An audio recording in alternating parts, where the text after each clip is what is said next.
Assalamualaikum warahmatullahi wabarakatuh. Halo Sobat Damai, selamat datang di podcast Gama. Gaul tapi modern dalam agama. Yeay! Dalam ruang bincang kali ini tentunya saya tidak sendirian, saya bersama teman-teman saya. Sebelumnya mari kita memperkenalkan diri masing-masing. Saya Yasi Aksiti Jawisman. Saya Amanda. Saya Safrin. Saya Sarin. Saya Silmi. Sore kali ini kami akan menemani kalian semua para penonton setia podcast Gama untuk yang pertama kali dan terakhir kalinya. Kami di sini akan berbincang-bincang mengenai tema moderasi agama, kunci harmoni dalam keberagaman. Tentunya topik ini penting bukan, apalagi dengan adanya keberagaman yang ada di Indonesia. Betul banget, menurutku moderasi beragama tuh kunci supaya kita bisa hidup rukun meskipun kita beda agama dan pendapat. Jadi nggak cuma hanya toleransi, tapi kita kerjasama dan saling menghargai. Nah, kadang tuh orang tuh salah kaprah, mikirnya moderasi beragama itu mengurangi keimanan, padahal moderasi beragama itu justru cara kita menjalankan ibadah itu dengan seimbang, gak ekstrim kanan dan gak ekstrim kiri. Setuju banget, moderasi itu bisa bikin kita lebih terbuka dan gak gampang terprovokasi oleh paham-paham yang bisa memecah belah. Apalagi di zaman sekarang, media sosial kan cepet banget nyebarin informasi yang kadang belum tentu benar, kadang juga yang beneran. Nah, ngomong-ngomong soal generasi muda nih, bagaimana sih caranya mereka agar paham dan bisa memperhatikan apa itu moderasi beragama? Kan bisa dibilang mereka juga itu penerus bangsa. Nah, pertanyaan bagus. Tapi lebih baik kita dengerin langsung yuk jawaban dari narasumber yang udah kita wawancara sore tadi. Bagaimana Nahdlatul Ulama atau NU memahami dan menerapkan konsep moderasi beragama dalam pandangan mereka? Ya, dalam memahaminya ya kemudian menganut faham Ahlussunnah wal Jamaah dari beberapa kelompok-kelompok Islam yang sudah ada, ini yang dipandang atau dirasakan sebagai aliran atau mazhab yang tengah-tengah atau yang wasati atau yang moderat, ini adalah Ahlussunnah wal Jamaah, tidak ekstrem kanan, tidak ekstrem kiri. Secara akidah misalnya, dulu kita mengenal ada Mu'tazilah, ada Jabariyah, misalnya seperti itu enggak, yang menganggap kalau Jabariyah itu terlalu ekstrimnya begini, menganggap semuanya itu kegiatan manusia, gerakan manusia maupun aktivitas manusia itu tahu banyak ibarat seperti wayang yang dibolak-balikkan, yang digerakkan oleh dalangnya, sehingga ketika dengan akidah semacam ini orang yang berbuat jahat akan berkata ini kehendak Allah. Kenapa kamu menyolong? Ini kehendak Allah. Kan enak itu, nggak ada hukum seperti itu ya. Kemudian yang selanjutnya ada kaum yang namanya Mu'tazilah, dalam hal ini namanya Qadariyah dalam poin ini ya, ini menganggap manusia itu yang menentukan semuanya, tidak ada campur tangan Allah. Itu kan sama-sama ekstrimnya. Yang satu menganggap Allah itu yang atau menganggap Allah yang menentukan semuanya, manusia nggak punya ikhtiar babar belas. Yang satu menganggap kebalikannya kan.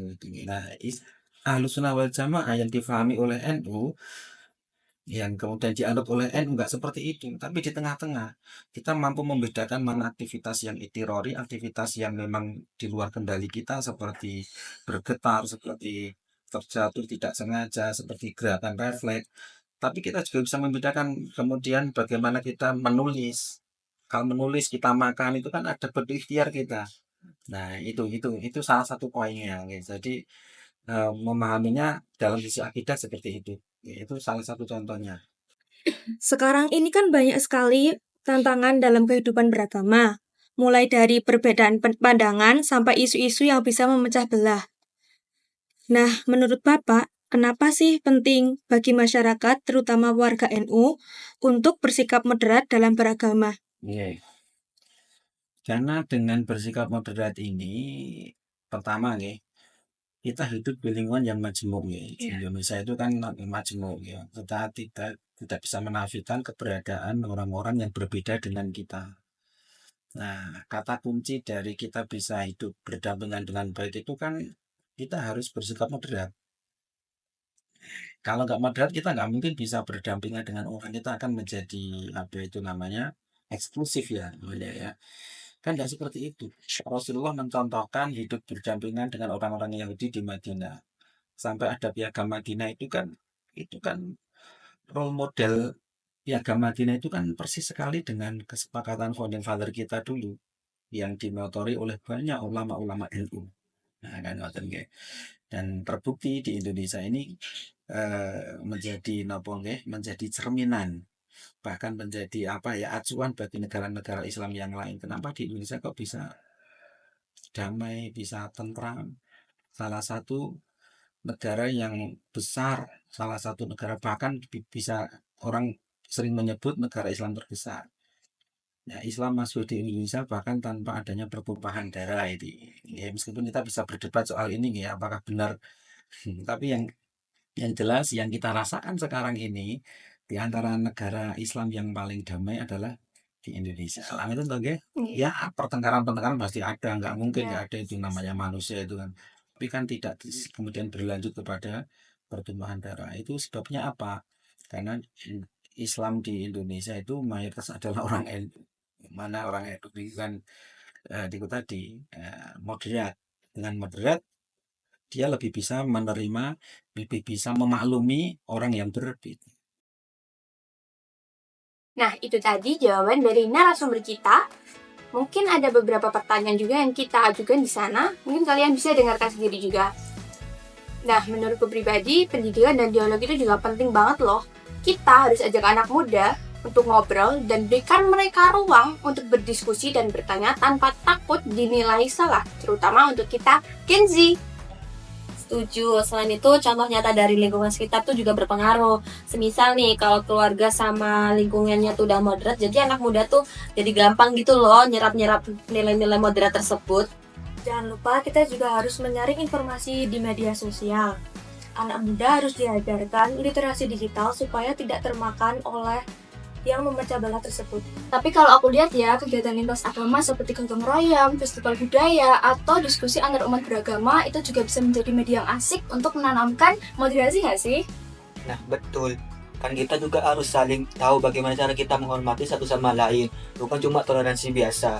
Dan juga kita harus tahu bagaimana kita memperkuat tali persaudaraan. Bukan cuma diam saja dan juga menerima perbedaan dari orang lain.